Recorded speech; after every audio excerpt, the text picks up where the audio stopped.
Government medical കോളേജിൽ നിർമ്മാണം നടക്കുന്ന അമ്മയും കുഞ്ഞും ആശുപത്രി കെട്ടിടത്തിൽ തീപിടുത്തം. കുട്ടികളുടെ അത്യാഹിത വിഭാഗത്തിനായി ജോലികൾ നടക്കുന്ന ഭാഗത്ത് ചൊവ്വാഴ്ച വൈകിട്ട് 4:30 സംഭവം.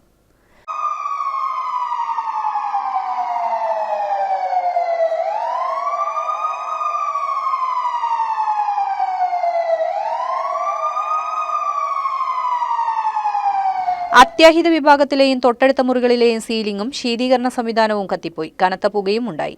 അഗ്നിരക്ഷാസേനയുടെ 4 യൂണിറ്റ് 1.5 മണിക്കൂർ അധ്വാനിച്ചാണ് തീ കെടുത്തിയത്. റോഡിലൂടെ പോകുന്നവർ കെട്ടിടത്തിൽ നിന്ന് പുക വരുന്നത് കണ്ട് അധികൃതരെ അറിയിക്കുകയായിരുന്നു. അഗ്നിരക്ഷാസേന എത്തിയെങ്കിലും പുക മൂലം തീപിടുത്തം എവിടെയെന്ന് കണ്ടെത്താൻ ബുദ്ധിമുട്ടി.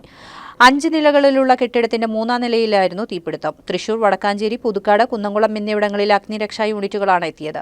മെഡിക്കൽ കോളേജ് ആശുപത്രിയിൽ നിന്ന് 200 മീറ്റർ അകലെയാണ് ഈ കെട്ടിടം. വേഗം തീ അണച്ചതിനാൽ ആശുപത്രിയിൽ പുകയുടെ ശല്യമുണ്ടായില്ല. കെട്ടിടത്തിൽ സ്ഥാപിച്ച സാധനങ്ങൾക്ക് പുറമെ നിർമ്മാണത്തിനു വേണ്ടി എത്തിച്ച കേബിളുകളും വയറുകളും PVC പൈപ്പുകളും കത്തിനശിച്ചു.